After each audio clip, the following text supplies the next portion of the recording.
ఓం మహాగణాధిపతయే నమః. ఓం గురుభ్యో నమః. ఓం శ్రీమాత్రే నమః. శని త్రయోదశి రాబోతుంది అని అనగానే అందరికీ కూడా ఏంటంటే అమ్మయ్య చక్కగా మనం వెళ్ళి అక్కడ శని మీద నూనె వేయచ్చు, మేము దానాలు ఇవ్వచ్చు, మనకి శని సంబంధించిన దోషం తగ్గిపోతుంది అని అనుకుంటుంటారు.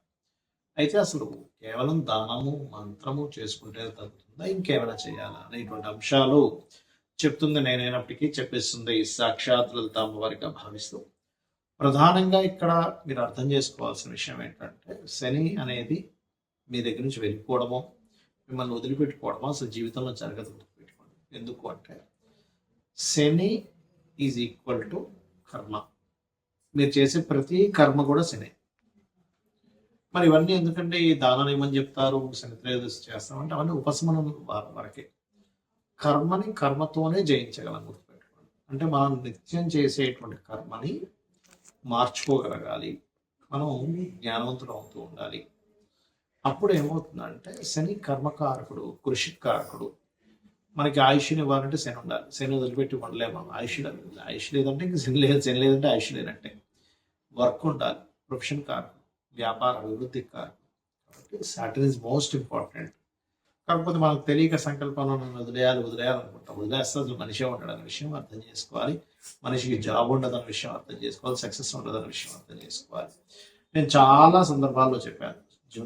సీనియర్ ఎన్టీ రామారావు గారు, చంద్రబాబు నాయుడు గారు, జగన్ గారు, అలాగే వీళ్ళందరూ కూడా ఏళ్ళనాడు శని సమయాలలోనే, ఆఖరికి మన పిఎం మోడీ గారు కూడా వృశ్చిక రాశి అయింది, ఏళ్ళనాడు శని సమయంలోనే పిఎం అయ్యారు. మూడోసారి కూడా అర్ధాష్టమ శని సమయంలో అయ్యారు. అంటే ఇక్కడ మీరు అర్థం చేసుకోవాల్సింది ఏంటంటే అర్ధాష్టమ శని నడుస్తుంది, అష్టమ శని నడుస్తుంది, ఏళ్ళనాడు శని నడుస్తుంది, శని మహాదశ నడుస్తుంది అనగానే మనం ప్యానిక్ అయిపోవడం కాదు.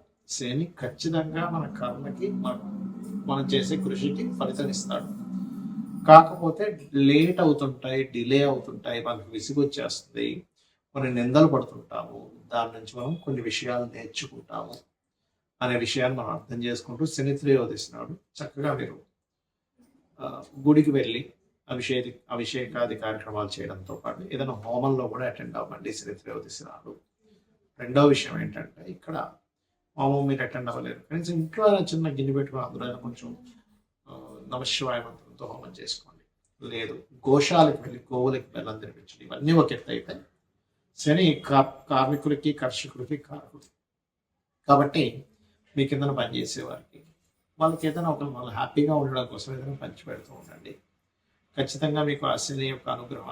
అదేవిధంగా పెద్దవాళ్ళు ఉంటారు ఇంట్లో, ఏజ్డ్ పర్సన్స్ ఉంటారు, 60-70 years అమ్మమ్మలు, నాన్నమ్మలు, వాళ్ళకు కూడా వాళ్ళ దగ్గర కూడా మీరు బ్లెస్సింగ్స్ తీసుకోండి. శని ఏజ్డ్ పర్సన్స్ కాకుండా. సో మీకంటే కింద పనిచేసే వాళ్ళు హ్యాపీనెస్ ఉండడం, మీకంటే పెద్దవాళ్ళ యొక్క బ్లెస్సింగ్స్ తీసుకుంటే కూడా సాటర్న్ అంటే శని యొక్క అనుగ్రహం మీకు కలుగుతుంది. శ్రీమాత్రే నమః.